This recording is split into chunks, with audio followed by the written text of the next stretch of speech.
and welcome back to Just Ask Mrs. Hurlbut. This is episode 16. What? Wow, crazy. Hi, Lucy. Hi, Mom. So glad you're here.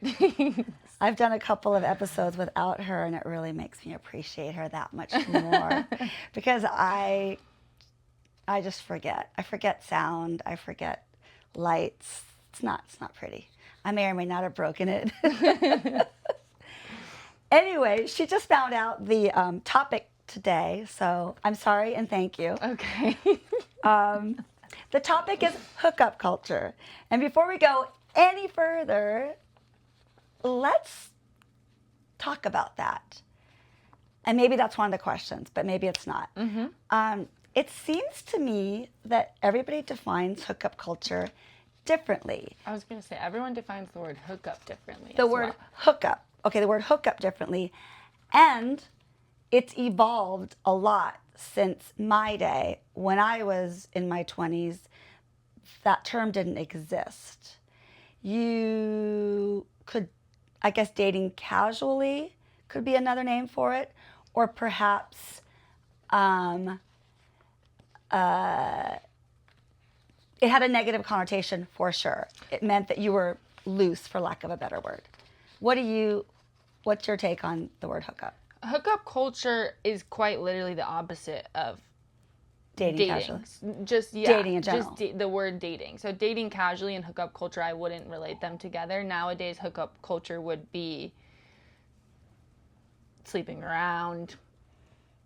Like, it's the very casual, non-committal culture of today's day and age. And really not having a lot of inhibition when it comes to sex or limitations.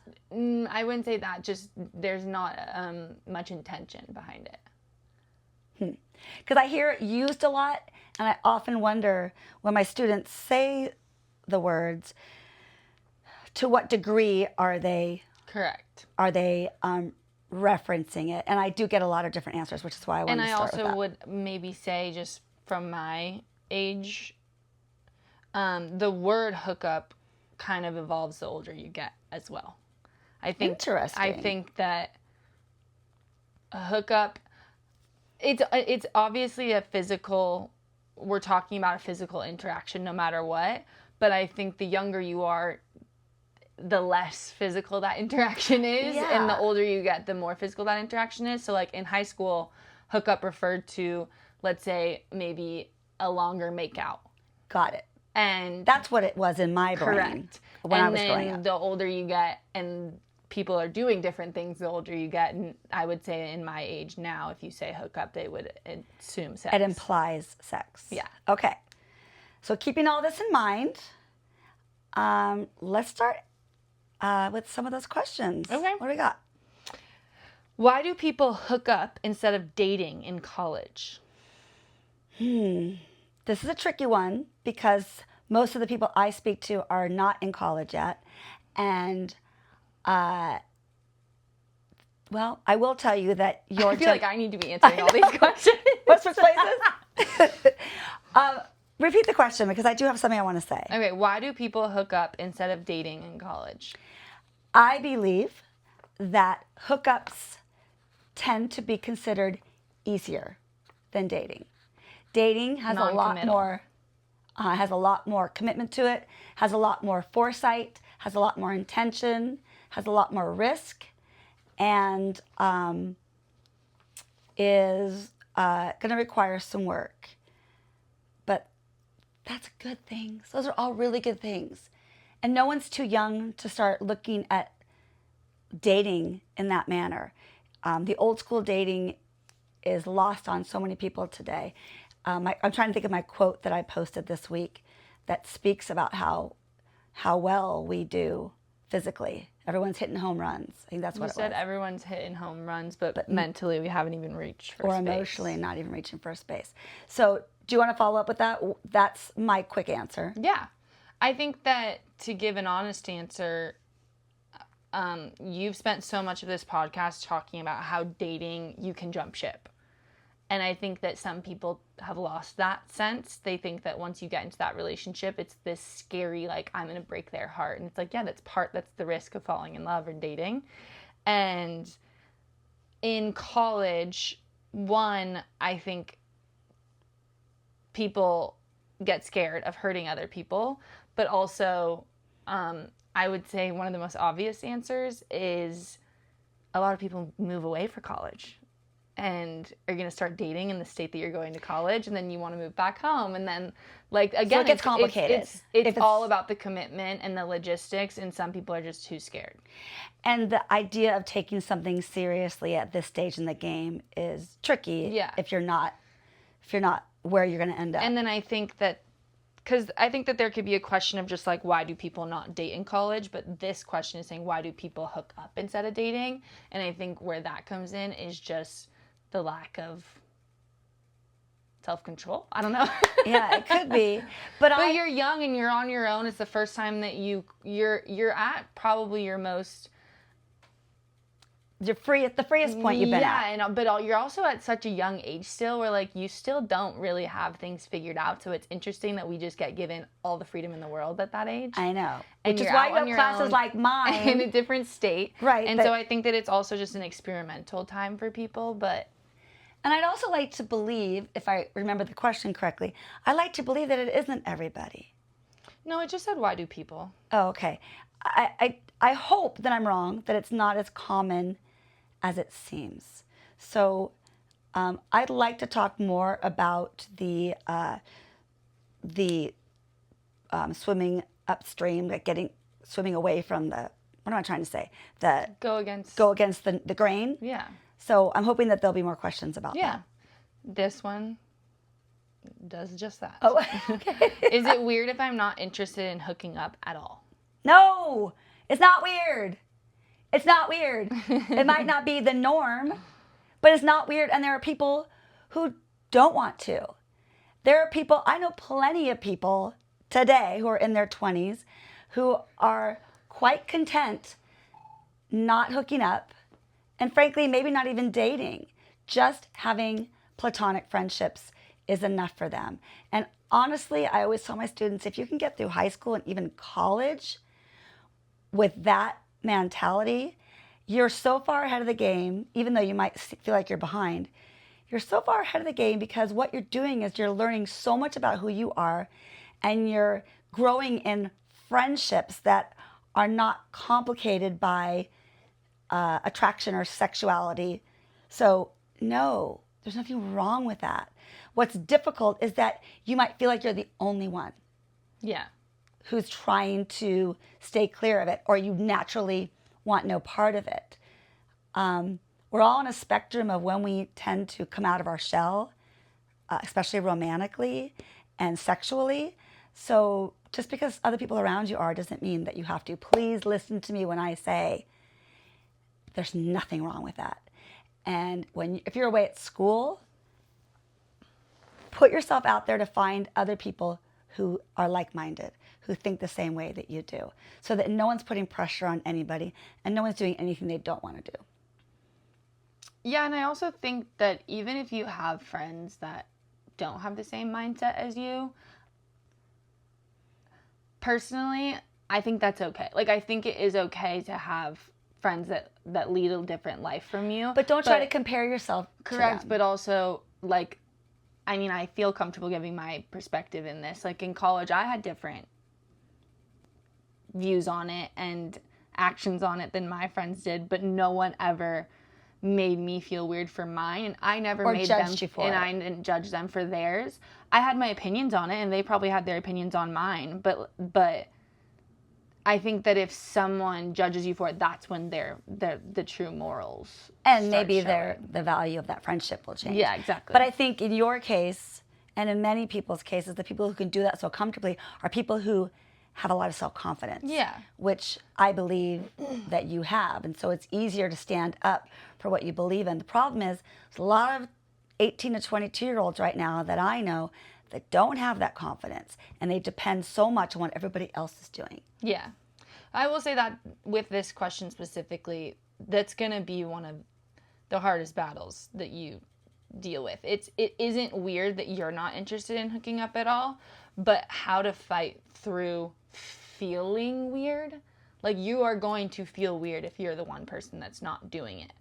I promise it's not weird that you're not doing it, but it's the battle of how to work through that and feeling. accept that. Yeah. So yeah, in the end, you come out on top because Yeah.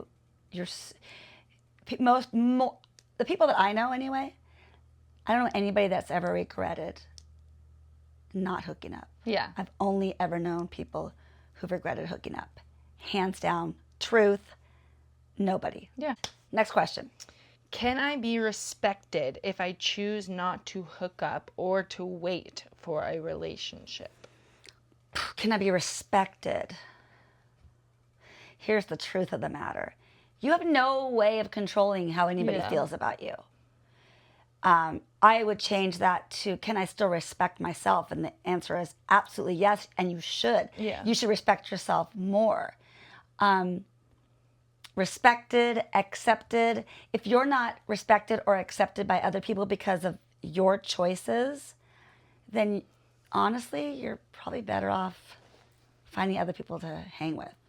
Because I just think if you set a standard for yourself or who you're looking for and someone doesn't respect it, then they don't meet that standard. Like, it's as simple as that. exactly. And if they know you well and they know your standard and you've been very clear about it, no one should be surprised. Could it mean they're asking about the person that they're turning down? It says, can I be respected if I choose not to hook up or to wait for a relationship? So I think that maybe this could be saying, like, let's say it's a female asking this question and there's a boy that they like. Like, do you think that someone will be able to respect their decision to not want to hook up and wait to be in a relationship with them? Or that person, you mean, that they're dating? Let's say that. Yeah, that's a really important one. And I can speak from experience because when I was in high school, there were so many guys who broke up with me the minute they realized that I had very clear standards and very clear boundaries. And my heart was broken every time. But in the end, I was like, wow, that's okay. It's a rough process, but it's hard because you feel very rejected, and you wonder why they were with you in the first place. But then in the end, of course, hindsight, you're so grateful that they showed their true colors as early as they did, because Exactly. the last thing you want to do is get strung along and then be completely rejected, which many people have experienced. But my final thoughts on this are, if we're talking about the person that you're dating, if they show you respect and are willing to go on that journey with you, that says so much about that person that in the previous circumstances, you're not going to get anywhere. This one is actually going to have potential. Yeah. I think the answer is yes. It's hard. I will say it's hard to find. But the answer is yes. It is possible that someone can respect that and respect the decision and maybe even want that for themselves too. Yeah, and you can't project how other people think or feel. All you can do is be that example and stick to your own convictions and respect yourself. Whether they do or not says a lot about them and dictates the future of that relationship for you, whether it's the person you're dating or the friend that's supporting you. Why do I feel empty or confused after hooking up? Oh, I could give you a whole laundry list of reasons that I think. Empty or confused is because most people who hook up, the person that they're hooking up with, there's been no discussion. And so you're trying to read each other's mind. And it's very likely that you both have different ideas about where this relationship, if it is in fact a relationship, whatever it is where it's going. There's empty promises. There's nothing in that act that serves a purpose for the future. It's immediate satisfaction and it's self-gratification. There's there's nothing to build from there. So it's empty. So if you go into it with no expectations, no emotion, no purpose beyond the act. You walk away with an immediate gratification, but nothing that can possibly be built upon. What do you think? I think that, my basic answer would be that people forget that scientifically, like, your heart and your body are connected. So true. And now people think that they can remove the heart from it, and then they're confused why. And it's like, because once you share that aspect of yourself, like, you're going to feel connected to that person, whether you want to be or not. Right. And if you're a chronic member of the hookup culture, where you are regularly having sex with strangers or acquaintances or even friends, each time that happens, you're falling further and further away from the goal, if the goal is a healthy relationship, if the goal is a permanent relationship. That old analogy of the duct tape on the arm. You ever heard that? Nope. The duct tape on the arm is when you find a relationship and you wait to have sex, and it's an actual dating relationship and there's no hooking up and you're planning for the future. And when the moment comes that you actually do have sex, whether or not you wait till you're married, that tape is solid. That tape stays solid. But if you're hooking up multiple times and you're thinking you're in love with this person because your emotions are getting involved, and then the next thing you know, you're with somebody else and there wasn't any emotion involved. That every time you end that relationship, no matter how short or long it is, you're ripping that duct tape off and you try to put it back on, and in time it frays and it loses its elasticity to the point where you no longer even remember what you were looking for. And the only satisfaction it has to be immediate and it has to be you. It's not long-term, and it's not, I lost my train of thought. It's not strong. It's not it's not long-term, and it's not sustainable. Yeah. Really, that's such important information. People tend to keep hooking up because this one didn't work, so let's hook up with the next, let's hook up with the next. And then you lose sight of what sex was supposed to be all about. Yeah. It's meant to be sacred. It's meant to be an intimacy that includes not just body parts, but hearts, souls, and intellect. Okay, I think this last question is a really good one. Okay. Is it really that bad to want nothing more than a hookup with someone? Is it really that bad? I think it is. If, let's just say, best case scenario, all you want to do is hook up, and the person you want to hook up with, all they want to do is hook up. It's completely consensual. There's absolutely no emotion involved. It's just sex. And you go your separate ways. And then a couple weeks go by, and both of them, same scenario, somebody else.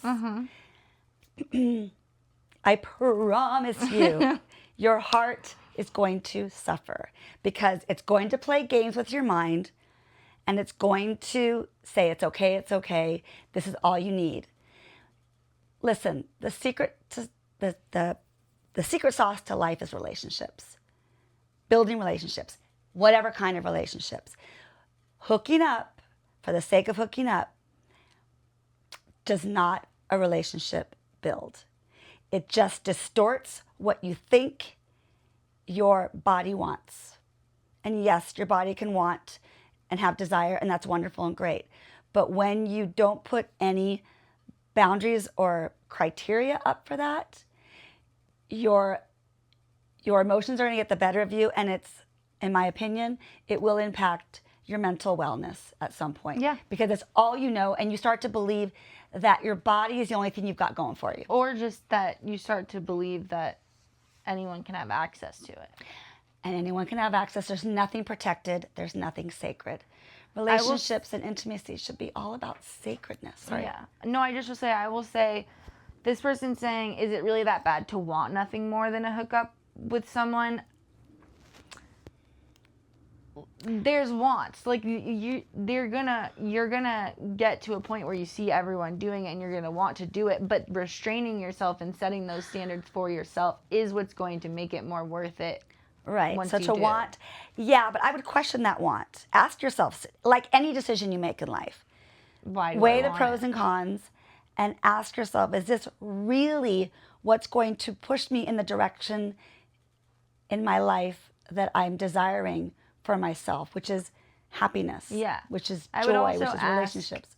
Your whys, because if it's a new feeling and you're like, why am I feeling this way? You might be able to get to the source of maybe something else that you're unhappy with or feeling that you want to fix before getting into a relationship. What's below that? Yeah. But it's also a great opportunity to exercise self-discipline. Yeah. It's to exercise. That's more what I'm saying. I mean, it is so important. If you really want to grow up and you want to be a happy, successful adult, you've got to learn discipline. And what a great place to start. To say, I'm worth more than my body. I'm worth more than the desires of other people about my body. I'm so much more than that. Yeah. So give yourself the time to discern, take a step back, reflect on what you really want before you jump in, and exercise discipline so that you can channel every move you make in that direction. Self-discipline is key. But the hookup culture, guys, it's pretty out of control, I think. I hope I'm wrong, but from what I've been told, what's the biggest thing that's out of control is this idea that it's not that big of a deal. And it's just the desensitization to it. Like, it's, even as someone that I would consider myself not a part of that culture, I'm so desensitized to the fact that everyone else is in it. Like, well, think about media. Think about music. I was at the gym this morning listening to the music that they play, which is not music I listen to, and it's not edited in any way. It's not censored, and I'm like, whoa. Yeah. This is stuff that 12-year-olds are rocking to right now. Yeah. And it's all it's all about the availability and desire for sex. Yeah. And somebody being really good at it. Okay, great. That's great that you're good at it. Awesome. But who are you, by whose judgment are you? So good for you. Save it for the person who's going to really appreciate it for life. Okay. Sorry, I'm going to be countercultural. So stop normalizing hooking up. Stop normalizing it. There is real joy in my husband's home. There's a real joy in saving that for the right person. I'm going to stop now. Thank you, Lucy. Thanks, everybody. You know where to find us. Just keep sending those questions. I would love to hear some comments on this one. Yeah. And we'll see you soon. Bye. Bye.